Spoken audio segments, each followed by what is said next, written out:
tous ces 4 systèmes de défense anti-aérienne nekkoon na ci ville Dimona. Pourquoi Iran bombardé ko? Iran dafa bëgg tester won carrément Israël seen système de défense anti-aérienne bi mënta tee samay missile balistique. Lii la Iran soxla woon wax seen système de défense anti-aérienne bi ngeen yor mënul tee mais missile balistique muy premier élément bi Iran bëgg woon Israël ak États-Unis. Deuxièmement, Iran dafa bëgg woon États-Unis ak Israël seen réacteur nucléaire yi nekk Dimona mën naa ko bombarder nga xam ne yéen Israël du ngeen mën a utiliser arme nucléaire. Est-ce que xam ngeen loolu? Est-ce que xam ngeen ne instant yi bu ngeen jëlee 4 ingénieurs américains ak 2 ingénieurs arabes ak 2 ingénieurs britanniques tey nee nañ est-ce que Israël bu naroon utiliser arme nucléaire dina ko mën a utiliser parce que dès l'instant que Iran xam Israël day utiliser arme nucléaire Iran mën na bombarder tous les réacteurs nucléaires Israël lii la Iran soxla woon te y a plus de 4 à 8 ingénieurs yoo xamante ne d'origine britannique d'origine américain ñeneen ñi ay arab lañ nee nañ li Iran def ci Dimona dafa bëgg a wone ne carrément arme nucléaire bi Israël yor Iran mën na ko yàq. léegi nag problème bi ngeen war a comprendre fii est-ce que vous êtes là avec moi la famille partagez leen live bi xam nga Israël yor na arme nucléaire te distance bi nga xamante ne Iran bombardé ko ne ko ci Dimona ak fu réacteur nucléaire yi nekk gars yi xayma nañ ko c'est distance bi àgg na à 500 mètres ñii ne nañ 400 mètres fu réacteur nucléaire yi nekk. Pourquoi Iran touche wul ces réacteurs nucléaires? Donc Iran a envoyé un message envers les Américains mais Iran aussi a envoyé un message codé envers Israël. xam nga bu nekkee réacteur nucléaire yi fu ñu nekk Iran jotu ko bombardé à 400 à 500 mètres ci réacteur nucléaire Israël loolu lan lay signifier en matière de guerre symétrique mooy man Iran mën naa bombarder yow say réacteur nucléaire fi nga def say bombe atomique fi nga def say ogive nucléaire. Dans ce cas-là au lieu que nga rey population Iran su ma bombarder ces réacteurs nucléaires toute la population de Israël ak ñu nekk ci zone boobu ñëpp ay dee lii lay tekki te Iran bu bombarder ces réacteurs nucléaires kon képp ku nekk ci zone bi ci Israël dañuy dee. kon au lieu que Iran utilise arme nucléaire envers Israël Iran day bombarder arme nucléaire Israël li mooy stratégie de guerre symétrique bi nga xamante ne Iran da koo def. ñi comprendre doctrine de guerre ñi xam doctrine nucléaire ñi xam lan mooy doctrine similaire nucléaire ñi xam lan mooy guerre symétrique asymétrique ñooñu comprendre nañ li ma bëgg a wax. parce que mbir mi aussi live bi dafa kawe niveau bi dafa xaw a kawe trop kon foog ngeen comprendre li ma bëgg a wax et je pense que vous avez compris est-ce que comprendre ngeen li ma bëgg a wax. Si vous n'avez pas compris, partagez le live ci commentaire yi xam ngeen que pour ma expliquer leen un peu ngeen comprendre maam Astou nee na comprendre na ak kan Aada nee na comprendre na kii nee na comprendre oh léegi xam ngeen fii xam ngeen la ville de Dimona ville boobu Israël am na plus de 8 réacteurs nucléaires am 80 à 200 ogives nucléaires mooy arme nucléaire Israël foofu la nekk Iran dëkk boobu la bombardé te dëkk boobu bokk na ci dëkk bu gën a am sécurité. dëkk bu ñu gën a aar dëkk boo xamante ne dëkk la kenn waru ko laalaake la boroom xam-xam Israël yi fa lañ nekk les ingénieurs Israël ci Dimona la nekk ville boobu la nekk scientifique yi fa lañ nekk chercheurs yi fa lañ nekk boroom xam-xam yi fa lañ nekk arme nucléaire Israël bi yëpp fa la nekk yéen a ngi comprendre fii léegi Iran nag foofu la bombardé comme que dëkk boobu moo nekkoon dëkk bi nga xamante ne kenn waru ko laal tous les systèmes de défense anti-aérien yi gën a am doole. Israël ak États-Unis da ko faa def sànq maa ngi leen di wax front de David bokk na ci système de défense anti-aérienne bu gën a am doole bu gën a baax parce que les missiles front de David dañuy couvrir un espace aérien de 400 maa ngi leen koy wax à 800 voire 1000 kilomètres nga xamante ne benn missile mënu fa daanu te fa la nekk alors que Iran jot na fa bombardé. am na aussi beneen système de défense anti-aérienne bu tudd wax naa leen ko Arrow 1 2 ba 4 am na le THAAD américain am na aussi le Patriot bi nga xamante ne américains yi ñoo ko moom am na le dôme de fer bi nga xamante ne Israël moo ko moom ce sont des missiles anti-aériens des missiles de défense Israël yor ko tous ces missiles là foofu la ko États-Unis Israël yóbbu nga xamante ne day nekk benn ville intouchable mooy Dimona ville intouchable la selon les Américains selon les Israéliens mais Iran dafa fenloo Américains yi fenloo Israël won leen carrément ville bi nekkul ville mythe nekkul ville intouchable parce que man utiliser naa benn missile balistique Khaybar Shakar 42 ma bombardé ma pénétré seen système de défense anti-aérienne lii échec total la humiliation Israël la humiliation ingénieur israélien la humiliation technicien yi la humiliation chercheur yi la mais humiliation totale américain yi la parce que vous n'êtes que la famille partagez le live vous êtes 5000 personnes sur le live luy guerre asymétrique dinaa leen wax guerre asymétrique mooy la naa ñëw après information laa leen di jox te information yi ma leen war a jox tey bëri na trop am na guerre hybride am na guerre urbaine am na opération spéciale am na guerre symétrique mais guerre bi guerre asymétrique la d'abord pour ngeen comprendre un peu léegi nag fii bu nekkee Iran dafa bombarder ville bi les réacteurs nucléaires Israël nekk nañ fa en plus de 7 à 8 Israël am na plus de 80 à 200 ogives nucléaires te benn ogive nucléaire kese bu ko Iran laaloon wala benn réacteur nucléaire bu ko Iran laaloon kon jàppaleen ne que képp ku nekk ci Israël da ngay dee képp ku nekk ci zone boobu da ngay décédé waa Israël Iran bu bombardé woon benn réacteur ci réacteur yooyu kon waa Israël population bi ñu bëree bëri dañuy dee foofu alors que arme nucléaire yooyu yu Israël yor Israël da ko bëgg a utiliser envers Iran bu nekkee Israël dafa bëgg a utiliser arme yooyu envers Iran alors que Iran am capacité bombarder arme yooyu kon xam ngeen foofu borom xam-xam yi lan la ñuy wax ñi nga xamante ne dañuy suivre les questions de la géopolitique internationale sànq maa ngi leen koy wax ku mel ni Pama ku mel ni Dani ku mel ni professeur Mahamandi ku mel ni Gelectros ku mel ni David ñoom ñëpp dañoo taxaw ne kon cette fois-ci est-ce que Iran bu xamee bu amee information Israël de utiliser arme nucléaire envers Iran du bombarder les réacteurs nucléaires Israël lii la gars yi wax kon Iran am na capacité bombarder les réacteurs nucléaires waa Israël dès que Iran am capacité bombarder les réacteurs nucléaires waa Iran dès que Iran autant pour moi am capacité ay missile Kaybar buy daw 2400 kilomètres bombarder les réacteurs nucléaires Israël kon loolu day créer une guerre nucléaire à l'intérieur de Israël parce que réaction radioactive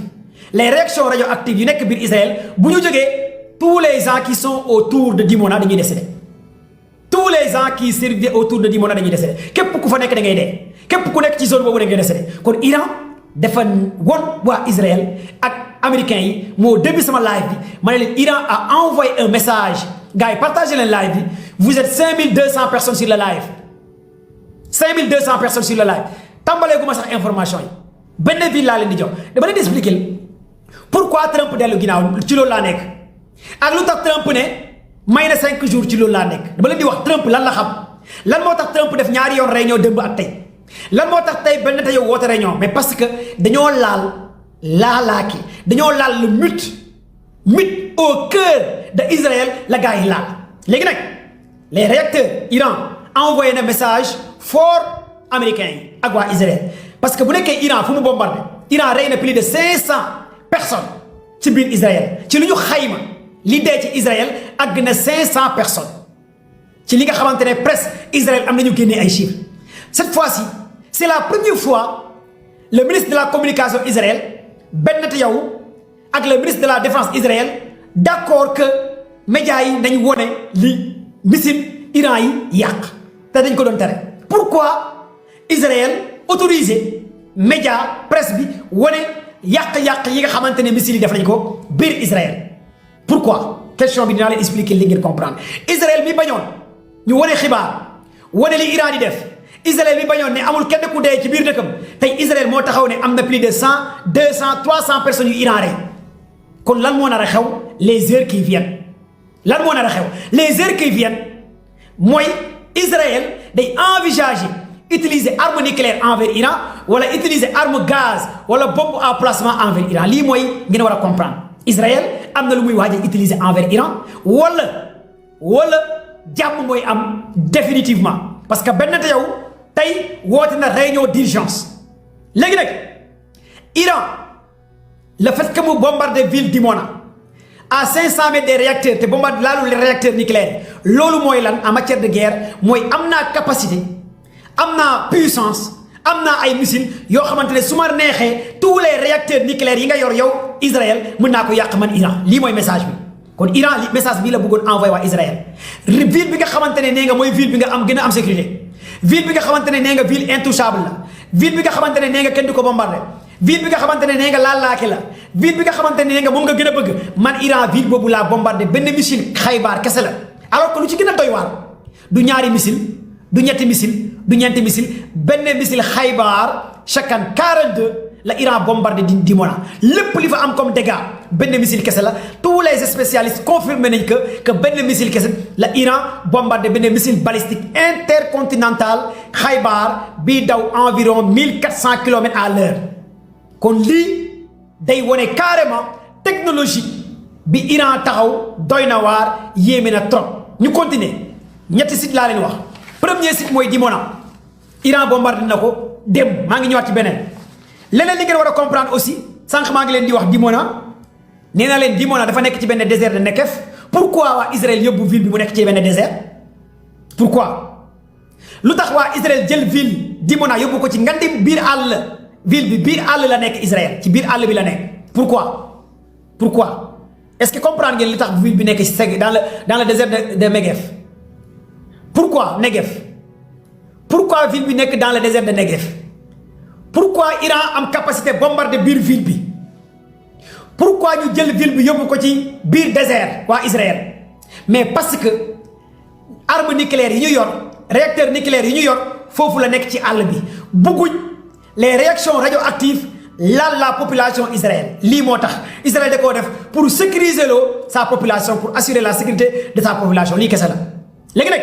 bu nekkee Iran parvenir na survoler ses missiles Tel Aviv Haïfa laal diggantement fi nga xamante ne foofu la installation nucléaire yi nekk dans le désert de Negev benn ville bu tudd Dimona à côté de ces réacteurs nucléaires rey fa ay scientifique Israël rey fa ay ingénieur Israël yàq fa ay dégâts ak plus de 500 personnes ñàkk seen bakkan loolu l'heure est vraiment grave loolu day wone ne carrément la technologie des missiles balistiques iraniens lu mel ni Khaybar Shakan 42 sont des missiles incontournables deuxième ville bi nga xamante ne Iran bombardé na ko wax naa leen mooy la ville de Arad Arad bokk na ci ville bi nga xamante ne au-delà de Trump parce que Israël am na benn ville bu tudd Trump Donald Trump les millionnaires les milliardaires fa lañ nekk Iran bombardé na ville boobu beneen ville bu tudd Arad pour ngeen comprendre ville boobu lan moo fa nekk parce que live bi tey dafa am solo dama leen di expliquer ville yi nga xamante ne Iran bombardé na gars yi partagé leen live bi on signale le live pourquoi Trump jënd glace lan moo tax Donald Trump ne wax na ak dirigeant waa Iran Khalibat le commandant chargé des missiles balistiques Iran drone ne du dëgg Trump waxut ak kenn le général Khalibat génn di fenloo Donald Trump ne ko li nga wax communiqué nga ak dirigeant waa Iran pour guerre bi jeex yow Trump li nga wax ay fen la ay kàcc la dara amut c'est le général Khalibat moo génn ci télévision Iran mu démentir ki nga xamante ne mooy président des États-Unis d'Amérique l'heure est grave bu nekkee le général Khalibat bu Iran mooy génn di naan Trump président des États-Unis da ngay fen ñun waa Iran négocié wuñ ak yow ñun waa Iran communiqué wuñ ak yow ñun waa Iran waxuñ la nga arrêté sa boobu guerre bi xam ngeen lan moo xew dinaa ñëw ci loolu moo gën a am solo ci live bi tey renseignement yi ñu jot information yi ñu jot ak li tax Trump dellu ginnaaw ak li tax Trump décalé ces 48 heures dem ba 5 jours gars yi l'heure est vraiment grave envers les Américains envers les Israéliens envers waa Israël l'heure est grave envers waa États-Unis l'heure est grave kuy bëggee commando Baye nag bëgg naa nga partager live bi maximum gars yi partager leen ma live bi s'il vous plaît parce que li ma leen di wax amul benn chroniqueur investigateur commentateur chercheur des questions géopolitiques géostratégie bu la koy wax ku abonné gul na nga abonné gars yi abonné leen ñàkk a abonné ci commando Baye wóorul ñu nekkuñ ci ay cas nekkuñ ci ay détails nekkuñ ci ay topp ay affaire ci vie privée ñun lu ñu nekk ci xam-xam rien que de la connaissance nee naa leen Sénégal mu neex mu naqari da ngeen di def ay recherche mu neex mu naqari dañuy pousser la population vers la quête du savoir vers la connaissance vers l'information te foofu laa leen di yóbbu te foofu laa bëgg ngeen focus ça fait plaisir de voir ay xale yu jigéen xale yu góor ñëpp di focus ci géopolitique géostratégie kon gars yi partagez le mu gaaw d'abord la raffinerie de Haïfa Iran bombardé ko démb encore la raffinerie de Haïfa mooy lan en Israël la raffinerie de Haïfa gars yi abonné leen ci compte TikTok commando Baye bi ngeen may ko doole abonné leen mu gaaw ngeen partagé live bi gars yi tapoté leen live bi live bi day tëbam tapoté leen live bi gars yi vous êtes 5700 personnes sur le live 5700 personnes ñu àgg 6000 tapoté leen ngeen partagé live maximum Iran bombardé encore la raffinerie de Haïfa la raffinerie de Haïfa fournit 50% ci essence diesel bi nga xamante ne Iran Israël ci loolu la am 50%. Israël ñàkk plus de 300 milliards de dollars bi guerre bi tàmbalee ba tey ci wàllu gaz ci wàllu essence ci wàllu lépp li nga xamante ne ay denrées la Israël ci lu ñu xayma ñàkk na une valeur de 300 milliards de dollars. ci guerre bii nii on est à 24 jours de guerre Iran bombardé la raffinerie de Haïfa bi nga xamante ne day fournir 50% ci essence diesel bi Israël doon exploité Iran yàq na raffinerie bi économique Israël à terre. ñu pare ci base aérienne Sha'al bi nga xamante ne armée Israël foofu la nekk Iran bombardé ko base militaire Israël bi tudd Sha'al bokk na ci base bu gars yi gën a aar Iran yàq ci semaine bii 24 jours de guerre plus de 50 avions 50 d'avions Israël Iran yàq na ko. ce sont les rapports yoo xamante ne ay professeur Dani wax nañ ci ay ñoom Elek Rader wax nañ ci ak ñoom David Hama wax nañ ci ce sont des données yu palpables yu vérifiables yoo xamante ne Iran da koo yàq biir Israël te Israël bu njëkk dafa waxoon kenn du génnee données yi pourquoi Israël di nangu gars yi di génnee léegi données yi ku bëgg a dee weq la ñuy wax xam nga bu njëkk Israël dafa waxoon kenn du filmer léegi Israël nee na filmer leen bu njëkk Israël dafa waxoon ku filmer ñu tëj la ku wane image ñu jàpp la muy chroniqueur muy journaliste léegi Israël ñooy wax télévision yi journaliste yi kaay leen wane li Iran yàq Israël léegi ñooy woo gars yi ne leen kaay leen wane li Iran yàq ku bëgg a dee weq loolu la ñuy wax ku bëgg a dee weq xam nga bilan bi en moins de 48 heures rey nañ plus de 500 Israéliens d'après les rapports plus de 1000 blessés ci Dimona Iran encore bombardé encore mooy base militaire Sha'al armée Israël Sha'al lañ tudd boo ko xamul ma wax la ko yàq plus de 50 d'avions rey plus de 50 soldats israéliens Iran bombardé ko en moins de 48 heures Iran bombardé loolu léegi nag fii lu am solo moo am ci diggante ñetti paramètres site yi ma leen wax pourquoi Iran bombardé ko en moins de 48 heures jouru Korité bu ñu suba la Korité ak jouru Korité la lii yëpp am ak dimanche bi ñetti jours yi la lii am xew-xew bi mu ngi am jouru Korité ak dimanche bi ci ñaari jours yi la am guddi Korité jouru Korité ak li nga xamante ne mooy dimanche bi ñetti xew-xew yi nga xamante ne moom laa leen di wax ba pare Iran def communiqué ne ñu ngi ci 4e semaine de guerre lan moo tax Iran def loolu mooy communiqué bi Iran génne xam nga installation nucléaire Iran bi tudd Natanz bi nekk biir Téhéran États-Unis Israël da koo bombardé woon Iran def représailles woon leen yéen a njëkk a bombardé sama installation nucléaire te laalu leen ko ak bii di Fordo yéen a jéem a bombardé ces installations nucléaires kon représailles bi Iran def kon lii lay tekki beneen bi Iran aussi bombardé plus de 2800 voire 4000 kilomètres fi nga xamante ne mooy base britannique anglais américain bi nekk fi nga xamante ne mooy Diego Garcia en plein fi nga xamante ne aussi mooy fi nga xamante ne mooy dans le golfe kon loolu day wone que Iran ces missiles balistiques mën nañ parcourir anglais yi français yi américains yi gars yi partagez leen live s'il vous plaît on signale le live joxe leen cadeau cœur yi fleurs yi ngeen sécuriser live bi ñu àgg 6000 ñu sécuriser live bi tapate leen gars yi tapate leen comme ça on signale le live tapate et partagez pour sécuriser le live ñu àgg 6000 personnes vous êtes 5900 ñu àgg 6000 partagez leen bu gaaw s'il vous plaît léegi fii nag lan moo tax Trump jënd glace ak lan moo tax Trump génn tey wax ak yéen est-ce que xam ngeen démb Trump def na réunion ak gouvernement bi ñoom Kushner ñoom ki nga xamante ne Witkoff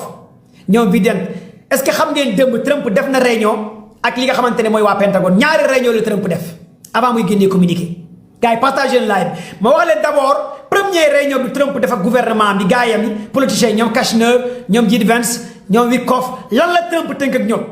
d'abord lu njëkk a am élément de langage avant Trump di génn di wax mooy gouvernement bi ñi ko wër gars yi partagé leen live bi vous êtes 6000 personnes sur le live lu ñu dul wax médias européens yi américains yi moom laa leen di wax avec des informations de taille commando de bàyyi la lépp li ma leen mënti wax da ngeen ciy teg seen gën réunion bi nga xamante ne Trump def na ko démb ak Kushner ak J.D. Vance vice-président des États-Unis ak ki nga xamante ne mooy Marco Rubio ak ñi ko wër ak la ñu éventuel posé nañu le débat démission ki nga xamante ne mooy Joe Kent mooy directeur général bi nga xamante ne moo géré woon lépp lu jëm muy cellule antiterroriste teg nañ table bi ci plateau bi pour jéem a xool nan la ñuy defee waxtaan par rapport ak démission bi nga xamante ne Joe Kent démissionné na te Joe Kent mooy kan ki démissionné ñu bëree bëri xamuñ ko est-ce que xam ngeen Joe Kent mi démissionné ci gouvernement Donald Trump def na plus de 8 fois États-Unis mu ngi koy yónnee en Syrie ci guerre est-ce que xam ngeen loolu Joe Kent c'est un agent des forces armées américaines muy benn ñaareel bi 8 fois États-Unis ñu ngi koy envoyé sur le terrain muy xeexal États-Unis di diriger ay troupes mooy Joe Kent nekk directeur lépp lu jëm ci cellule antiterroriste bu États-Unis kon kooku du n'importe qui am ñaari doom jabaram Syrie la dee Syrie la ñu reyee jabaram ci guerre entre les Américains et les soldats syriens pour gars yi nga xamante ne comprendre luñ ki nga xamante ne mooy Joe Kent le directeur général cellule antiterroriste bu États-Unis nekkoon ci gouvernement Donald Trump bind benn lettre démissionné mooy kan Joe Kent liggéey na ci gouvernement États-Unis liggéey fa liggéey bu mucc ayib plus de 8 fois États-Unis envoyé na ko en Syrie muy xeex sol tenue militaire diriger ay troupes di xeexal armée américaine di gérer ay troupes di commander ay armée plus de 100 bataillons kooku mooy Joe Kent mooy directeur agence cellule antiterroriste bu États-Unis jabaram mooy Joe Kent Syrie lañ ko reyee jihadistes yi ñoo ko rey Syrie jabaram mooy Joe Kent dañ ko rey sur le champ de bataille fekk jabaram rey ko rey bu métti kon kooku liggéeyal na États-Unis liggéey bu mucc ayib am ñaari doom avant ñuy rey jabaram bu ñu reyee jabaram bàyyi na doom boo xamante ne 3 ans la amoon pour ngeen comprendre un peu kan mooy kooku gars yi bëri war a comprendre kon nit la koo xamante ne lu mu yor ci information ak ci renseignement États-Unis dafa rëy gars yi partagé leen live bi c'est très important ma wax leen le gars là qui démissionné ci gouvernement Trump avant muy démissionné lan la wax ak lu tax Trump démb woote réunion pour gars yi waxtaan ci démission Joe Kent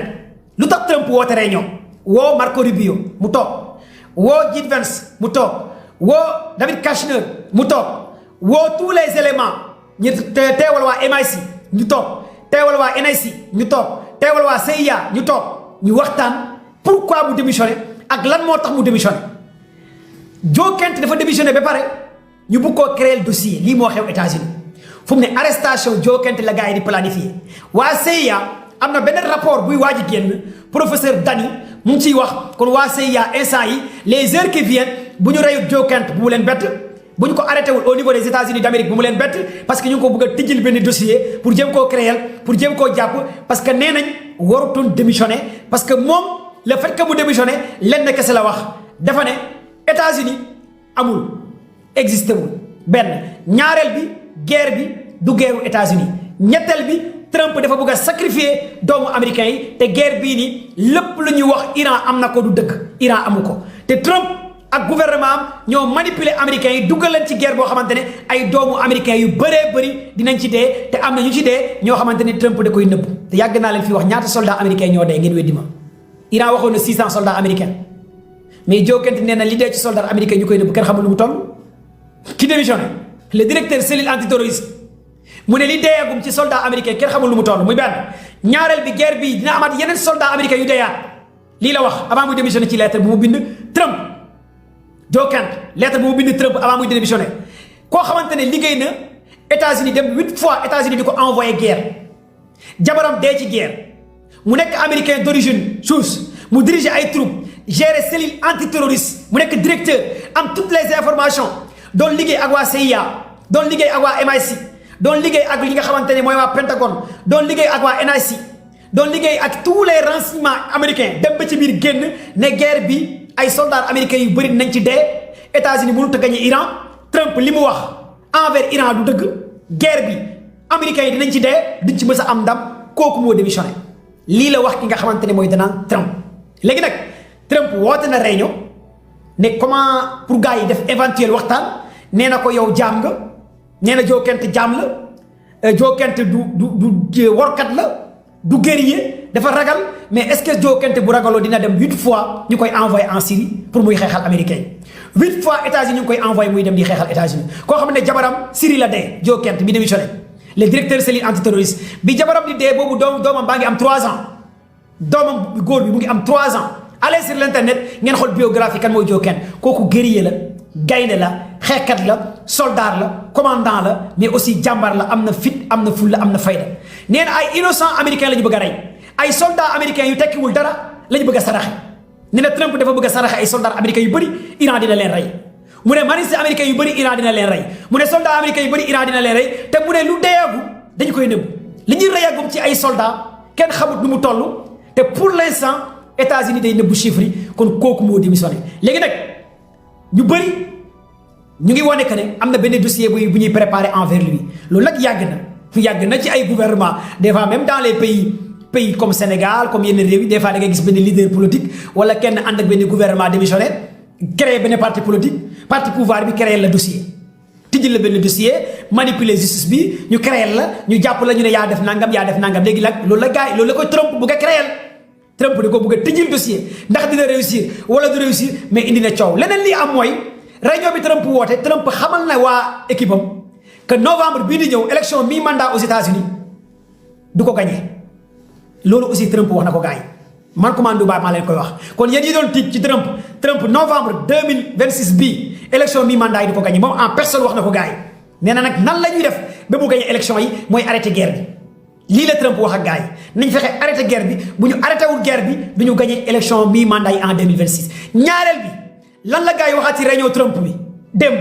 xamal lañ Trump bu nekkee ñàkk na élection mi-mandat bi dañ ko koy destituer maanaam pouvoir bi du yeggali mandaam en l'an 2028 États-Unis seen loi dafa xaw a doy waar maanaam kon Trump yéen waa Nicaragua mën ngeen jubilé yéen ñi doon Trump doon laaj ay papier mën ngeen jubilé yéen ñi nga xamante ne Trump moo leen teree nelaw mën ngeen jubilé parce que bu ñàkkee élection mi-mandat mandat 2028 bi di ko yeggali dañu koy wàccee États-Unis kon lii moo nar a xew États-Unis gars yi dañuy wàccee Trump pour guerre bi jeex kon lii moo nar a xew fi nga xamante ne Amérique Trump la gars yi bugg a wàccee bu ñàkkee élection mi-mandat dañu koy wàccee mu ñàkk pouvoir bi pour gars yi mën a jeexal guerre bi envers li nga xamante ne mooy Iran te Trump en personne reconnaître na que carrément bu guerre bi arrêté wul du mën a gagné élection mi-mandat yi am novembre 2026 avant ñuy àgg ci yeneen élection wala avant ñuy continuer te dès l'instant bu ñàkk élection mi-mandat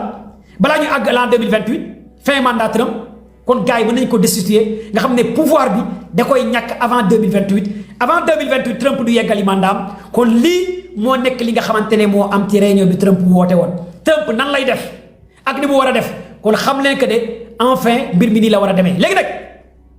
ñu dem ci information bi ma leen di jox pourquoi Trump génn tey rek ci réseau social bi tudd Truth Trump publié ne waxtaan na ak waa Iran lan moo xew Trump publié ne arrêté na 48 heures yi mu waxoon ne installation énergétique yi mu naroon bombardé envers Iran gars yi partagé leen live bi vous êtes 6100 personnes sur le live on signale le live la famille vous êtes 6100 personnes abonné leen yéen yéenay man maa yéen samay xarit ngeen jox leen ma ay ndëwénal di ngeen ma jox ay cadeau ay kër ay fleur man ngeen doon xaar commandeur Baye maay borom guerre bi baal naa leen àq baal leen ma àq ah chroniqueur investigateur chercheur commandeur Baye les questions de la géopolitique géostratégie fii lay mburum bi di xoyomee joxe leen cadeau ay kër yi jox leen ma sama ndëwénal ku abonné gul na nga abonné ci compte bi képp ku abonné gul bu nekkee da nga bëgg a am géopolitique géostratégie chaque jour 22h dañuy live fii